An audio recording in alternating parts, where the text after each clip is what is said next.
Hey, Kayla Meyer here, your Ottawa Realtor. Today I'm going to talk about the process of beginning to work with a realtor, what that looks like, what that entails, and ultimately the outcome as you begin searching for your home, finding your home, offering on that home, and getting that home. So, first things first, why would you begin the conversation with a realtor? A lot of people think, oh, I'm just going to look online and then I'm going to reach out to the person that has the listing and see if I can see the home and just do it on my own. It might seem fine as a way to start. You can certainly look on your own. You can go on realtor.ca and see most of the properties that I have access to as well. And you can reach out to those listing agents, and some are going to be more available and more helpful than others. But ultimately, those listing agents represent the sellers. They represent the seller's best interests. They want to sell the home at the seller's terms. So obviously that means the best price possible and when they want to close, try and have as few conditions as possible. They're not there to help you. They're there to help their seller. So that's something to keep in mind, as you progress from the looking online to seeing homes in person portion of your search.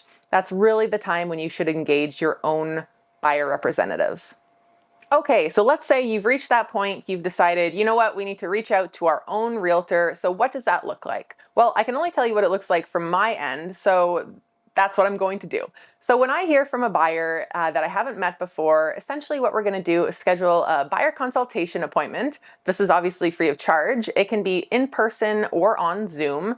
And I'm going to go over my buyer presentation, which is essentially just a little overview about myself, my team, the service we provide, what it means to work with a realtor, what the whole process looks like. But then most importantly is I'm going to ask you questions because I want to know about you, the buyer. What's your motivation? Why are you looking to buy a home? Do you know about the areas of the city that you want to live in? Do you have a pre-approval? So do you know what price range you're looking up to? What are the types of homes you're interested in? All of these questions are going to help me figure out what it is that you're looking for, and it's going to help me set up a curated search that meets your needs so that we can start tracking properties.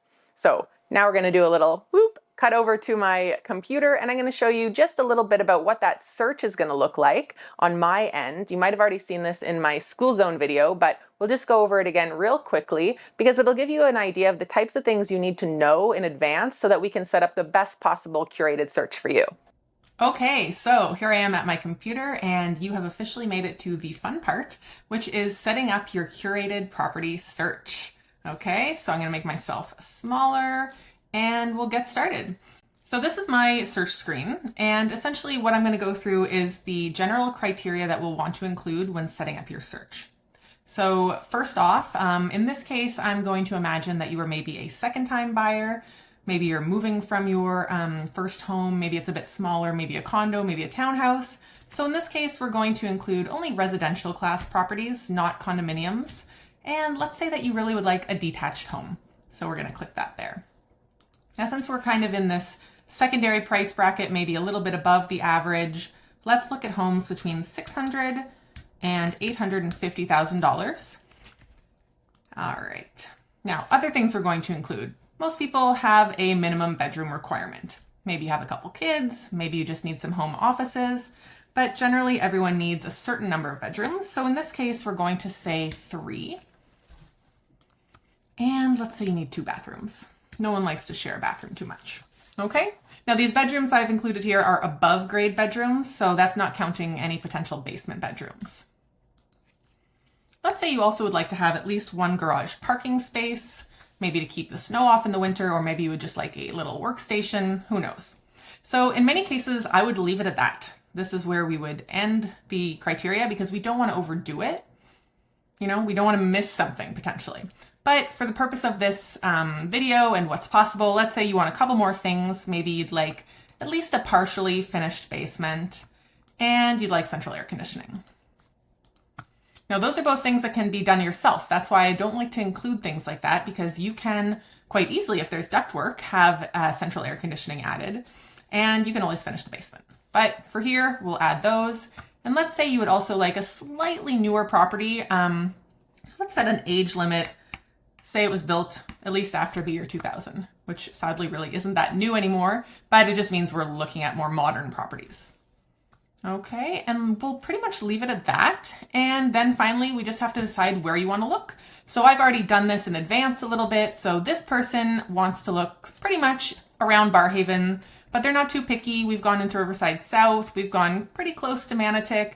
And generally, they're just looking in that area. Maybe they have family in that neighborhood, and they don't really need to stay in a specific part of it, just all open. All right, so that's it. Your search is set. And now we activate it so that you're actually notified automatically, whether that's once a day, twice a day, or immediately, of new listings or changes to listings. And what that's going to look like is this, which is your own little search page. This is the back end of Realtor.ca, and it includes all the information that we just set up. So we can check out a couple of these listings. Let's look at this one. If you want to check out the photos, pretty straightforward, just open it and check out the photos. This looks pretty nice. All right. And then of course you're going to have all the information here. It's the back end of Realtor.ca, so it's all the same things. It just might look a little different. If there's a video, you're going to find it here. You can look at all the photos there.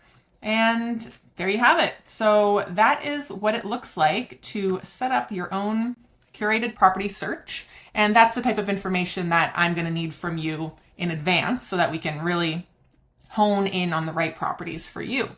Now, normally I would say, all right, let's get moving, but this is only part 1 of this video. You've still got part 2 coming up next week, so stay tuned for that. But of course, if you have any questions, reach out anytime.